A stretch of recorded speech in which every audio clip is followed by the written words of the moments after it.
আসসালামু আলাইকুম বন্ধুরা, আজকে একটা মজাদার রেসিপি নিয়ে আপনাদের সামনে হাজির হলাম। বানাবো পটলের ভর্তা।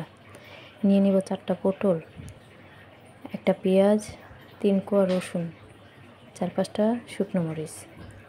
প্রথমে পটলগুলা ছিলকা ছাড়িয়ে কেটে নেব। তারপরে কড়াইতে সামান্য তেল দিয়ে শুকনো মরিচগুলো ভেজে নেব। শুকনো মরিচ ভাজার পর দিয়ে দেব পেঁয়াজ রসুন। শুকনো মরিচগুলো নামিয়ে নেব। তারপর পেঁয়াজগুলো একটু ভালো করে ভেজে নেব। এগুলো ভাজা হওয়ার পর ওগুলো সাইডে রেখে পটলগুলো দিয়ে দিব।